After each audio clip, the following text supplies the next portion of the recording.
reductive it's become, and this is the only way to build a winning team. It's not the only way. I agree that it can be the optimal way if it works out.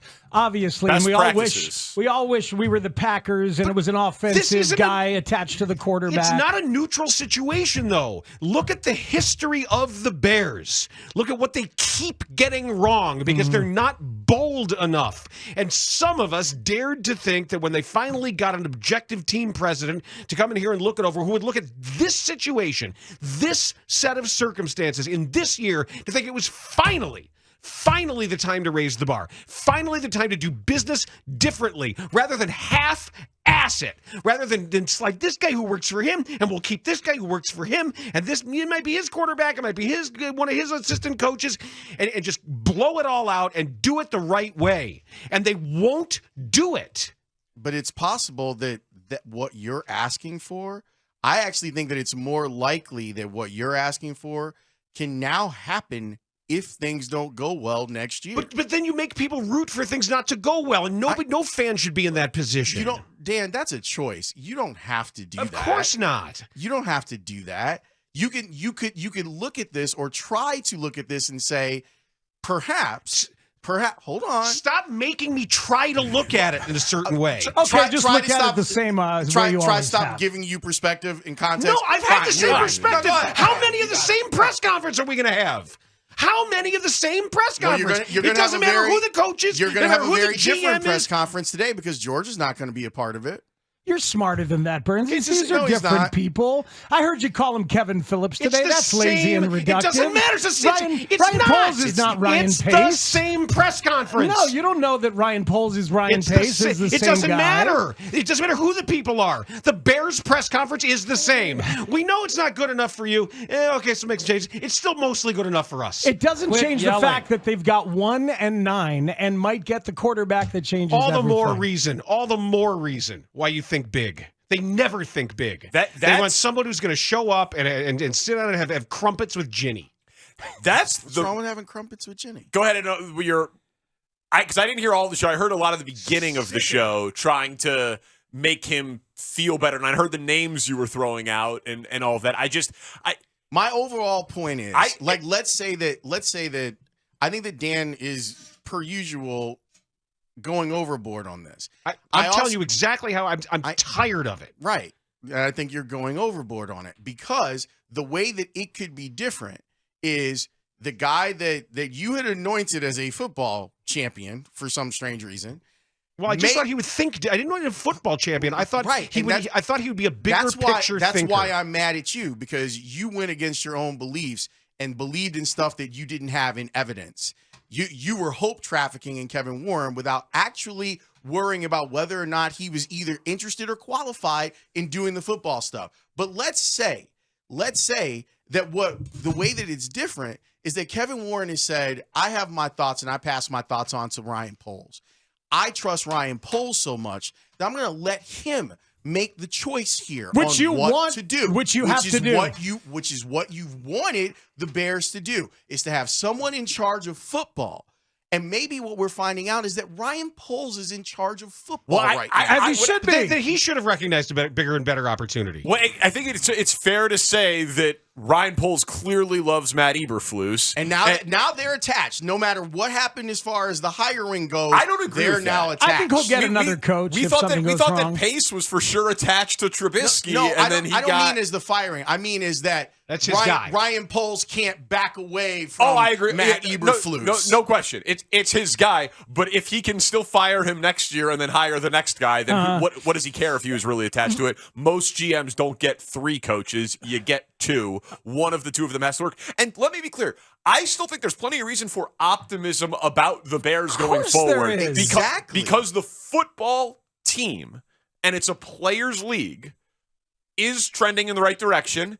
And Ryan Poles seems to be pretty good at the acquisition of football players. So I still believe that they, on the field, are heading in a pretty good direction. Yes, but that's why it matters more. But I agree with there's you. not just one way to do it. There isn't. And why can't the Bears take the right quarterback and hire the right offensive coordinator exactly as the Houston Texans did last year? Hold on, wait. They went and hired Bobby Slowick from the 49ers staff, first-year OC last year. They picked the right quarterback, first-year quarterback Stroud. Obviously, that's a historic rookie year, and they make the playoffs. Because I'm not saying they can do that. But the next time they get it right, it's the first. Okay. Well, the Texans ever get anything like that right before? Matt Schaub, remember what was going on with their franchise? It was they were a laughing stock. Nobody expected this. The Bears are in a better position right now than you would have said the Texans were last January. That's all the more reason why your risk calculation should be we can handle these bigger changes. The defense is going to be a top 5 defense no matter who coaches it next year. No matter who coaches it, that defense is going to be top 5. Which is why you should be okay with, all right, we know what the floor... That's why I would have hired an offensive coach. What the floor... But that's not... This is why I get so frustrated. Like, that's not always a means to an end either. The idea of, well, you have to have the offensive head coach. Not if you get other stuff right and you're convinced that the guy that's in charge of the team knows what he's doing.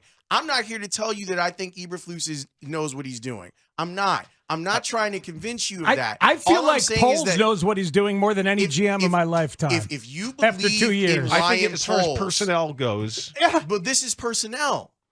No, this is hiring coaches is not like scouting personnel. Okay, I think those are different things. Okay. If you don't trust his football acumen, but here's the problem: the head coach, then you don't trust him. But you don't trust him at all. But that's not true. You can be good at drafting players, but not at trades, or good at evaluating this or not that, right? But if he can't get the head coach right, then what does then he's not a general manager. Do you think he got the head coach right? I don't know. Okay, I don't know. The head coach is hiring all these assistants. Because I'm still stuck on Poles isn't hiring the assistants. The first year to me is kind of a wash. Sure. And then there's stuff in the second year where I go, that made sense. And then I go, yeah, but you kind of hired the guys that got fired. And because the Texans thing falls apart pretty quickly for me. Like the Texans are not, they didn't blow three double-digit leads in the fourth quarter this year. They ran through walls for D'Amico Ryans, and D'Amico Ryans kind of fell into that job because a lot of other people wouldn't take that job and wouldn't even interview there. I'm not making the entire organization. Hold on. Can I finish? Yeah. They got lucky because Stroud deodorized the entire thing. Well, that's the dream. What's happened in Houston. Well, that's the dream anyway. Not just Stroud, but the OC. That the combination of QB and OC, you get it right, and it can fit in with your defensive head coach and create excellence. And if Bobby Slowick leaves Houston because he gets a head coaching job off the success of Stroud, they will be running the risk that they step back in Houston, just like what happened in Buffalo when Brian Daboll left Buffalo, and then they ended up needing to fire Ken Dorsey to promote the next guy. And now they won the AFC East again because Josh Allen had the institutional knowledge that he and Daboll learned together, and I bet C.J. Stroud will have the institutional knowledge that he and Slowick installed together. And Josh Allen's a top 5 quarterback in the NFL who deodorizes a lot of the things. And that's the dream and the goal with your number 1 pick. So, we're lockstep on going to get the number 1 pick. Go get it right, and whoever your OC is, if it's great and it works out, he can leave, and I'm not going to freak out about that because you will have installed something. I hate the idea of I don't want to hire an OC that's too good because he might be a head coach. It's not about not hiring a guy who's too good, but if the top coach is an offensive coach, as in your head coach, he can't leave. That gives you continuity, unless you fire him. Obviously, you can't leave for another head coaching job. If you're an offensive coordinator, you can leave for a head coaching job, and then you have to get it right, to your point, again.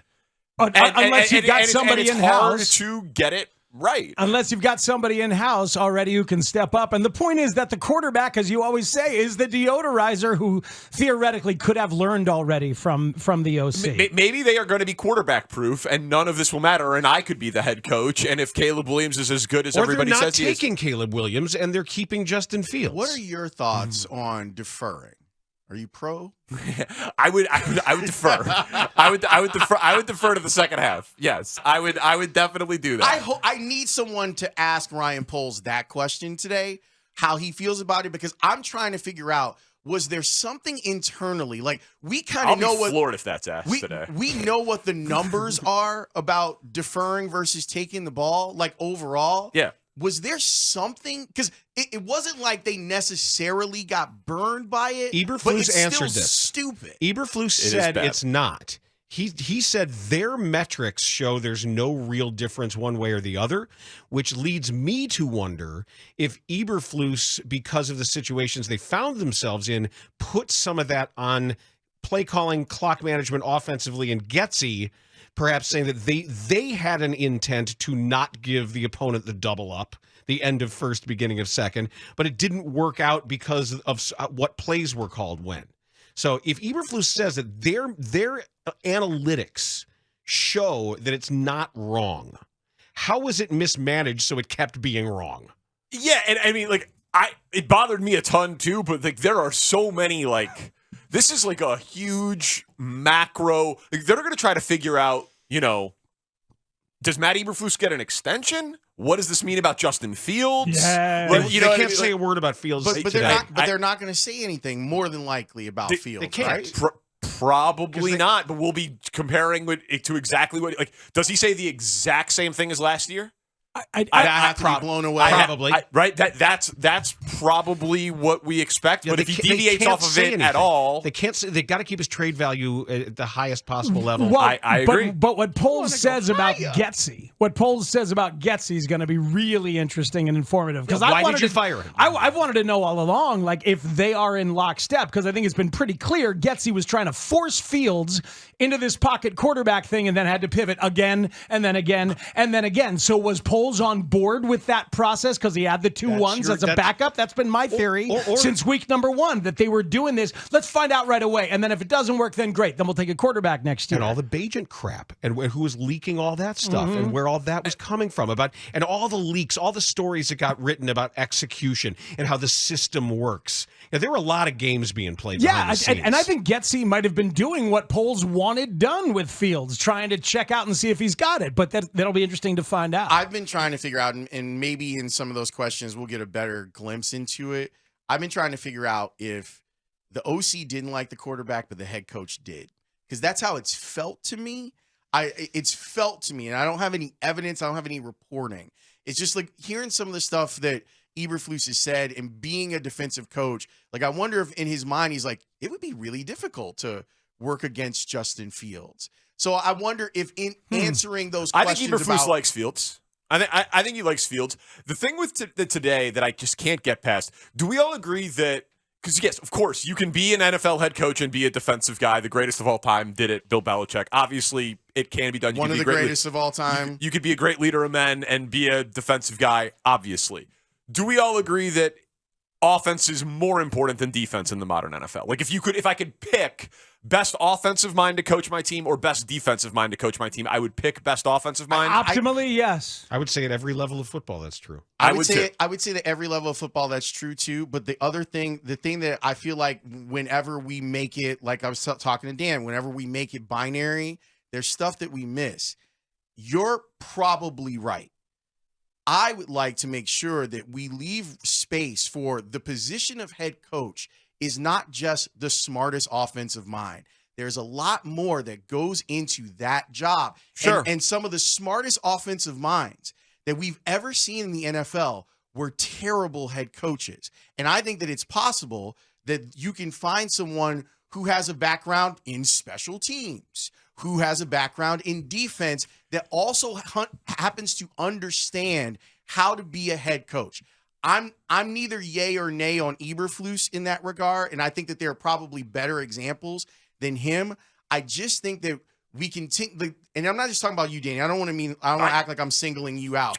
You come at me as hard as you want on this. I think it's a conversation that is had around football where it happens almost every year, where midway through a year, people will go, oh yeah, but the head coaching aspect of it is important.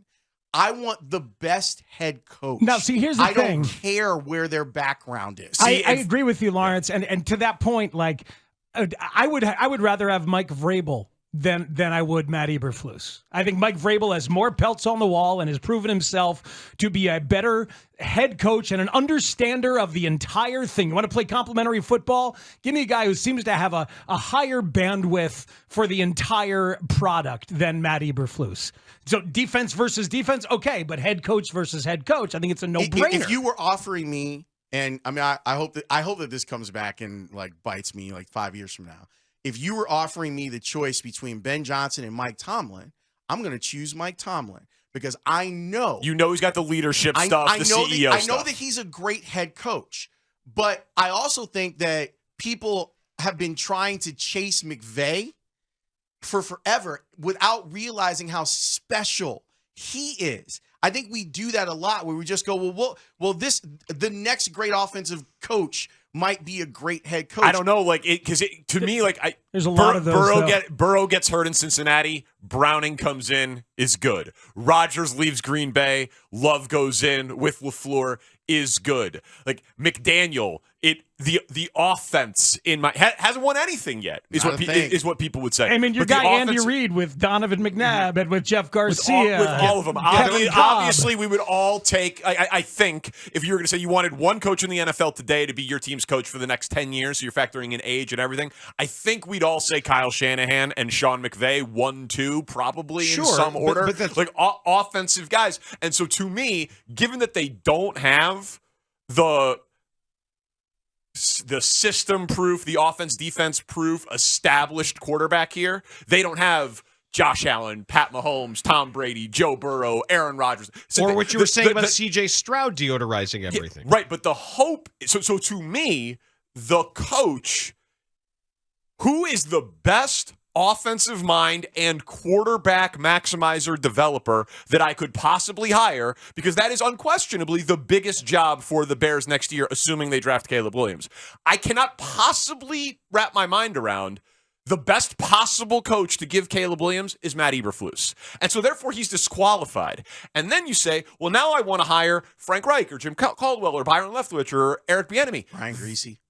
They are not the best possible offensive guy available this cycle either, because the best possible guys this cycle are going to get hired for head coaching jobs because 7 of them are available. So now you are giving Caleb Williams not the ideal head coach and not the best offensive minds available, and that is setting the next quarterback up to maybe have a harder time at succeeding. If that's the choice that they make. God, if they don't do that, I will have an aneurysm on the air. What if the choice that they made was, as the head coach, Matt Eberflus has said, I rock with number 1. And now what I'm hoping that you do, Ryan, is to take that number 1 pick and ransom it and try to give us even more weapons so that we can maximize these. Because I'm looking at it as these next 2 years, because I feel like that's kind of everyone's window here. Like, you got these next 2 years to get it all right and it culminate in you being a team that's going to challenge. It's also the reliance on Matt Eberflus's hiring record. That it's his job to make these hires. It's his staff. We don't know that yet. It has to be. It has to be. No, why? Because you can't have that dynamic. Why can't you? You can't have it. What team has ever been successful? Why can't Ryan Poles, his big aunt, laid out for us, Dan? Why can't Ryan Poles be in the room with Eberflus and say, all right, give me your list. All right, I have this guy on my list too. What do you think about this guy? Collaboration and consultation is fine, but the ultimate decision on one staff must rest with the head coach. Or Ryan Poles said, Flus, we're going to keep you, but guess what? I'm going to help you with your staff. Because you've clearly made a mistake with this. Why can't they work together? But so now he's not good enough at game management to not blow leads, and he loses to good offenses, and he can't hire his own staff, but we need to keep him. Don't you think there's this thing that separates the way that we often think about it, and some of us more than others, and the way that they think about it, which is the personal relationships and how everybody works together. Look at you making that symbol. That is so I've just heard this unteam-like. Too many times. But you've never felt it or seen it. Oh my God, how many teams have I covered? Well, yeah, but you're not. You still don't have an I appreciation know what for doesn't it. work. What do you mean it doesn't They're work? doing what they do that doesn't work. So when a defense plays better than the sum of its parts because they're all lockstep and paying attention to each other and communicating, That's like fine. Mike Brown. What's I'm the best talking about defense the you way ever they covered? hire the Like Mike Brown and coaches. Urlacher and everybody talk about, and you still they make the never- jerking they off never sign won because you don't anything. appreciate That it. has nothing They're to do. not a You're arguing spreadsheet, different. man. No. You're making your old baseball arguments. I'm not talking about that. I'm talking about the way the Bears always screw this up by half-assing. I'm going to take this coordinator, And this you coach. as a We fantasy guy in a spreadsheet I don't would do play it better. fantasy. I don't play fantasy. Okay. You stood and cheered when they hired Mark Trestman. I thought it would be a great idea to think outside the box. Exactly. And I always give But everybody we a all chance. get stuff wrong. I always give it. Right, we but all- it's we the all get same stuff wrong. wrong. It's the same wrong. But it's the process. It's the process. It's how they say, no, this isn't fine, but it's fine. This isn't good enough, but it's good Look, enough. that part I agree with and understand. That's with what you I'm saying. too. They're doing it again. But if underneath it, if they come out and they say at some point, you know, they're not good at understanding those special's relationships, happening with our but team. they never get that right. They think something special's happening and it isn't. They never get it right. The Bears always get it wrong. They always do what you're saying. Mm-hmm. And when you talk it's about who wants to go to church with Ginny, who's going to show up. That's what it's been. He's a nice man. We like his family. And there's all your soft stuff. They love your stuff. And they use your stuff. And they keep losing. I think you're taking every example from every different chapter of your life and thinking it's the same. It's all the Bears. It is the same. It isn't, though. I literally found what I wrote in 2014, and it all applies today. I posted exactly what. It's the same thing. They keep doing it. Is it possible it's your same perspective? But they keep doing the same and thing. you went and found your same perspective. By from accident. 2 I years was ago. right. Oh, that's the ultimate confirmation bias. It was Look by, what I wrote it was 10 by years ago. accident. I Googled these. I Googled press conference change continuity. I literally Found Googled your those own things, stuff? and that's what popped up. That's a smart way to do confirmation bias. That's the best way I've ever heard. okay. I was Fine. right in 2014, and I'm right today. because it's the same. And they haven't won anything since. They haven't won a playoff game in 13 years. And if you'd like everybody to dance around throwing rose petals, go ahead.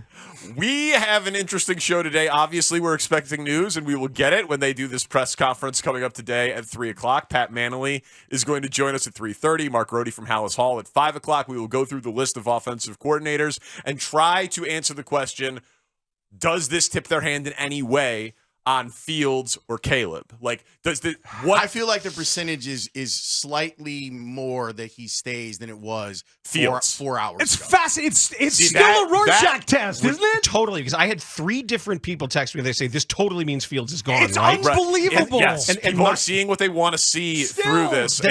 Yeah. Slightly more, not a lot. Yeah. Slightly. No, I can't. I can't.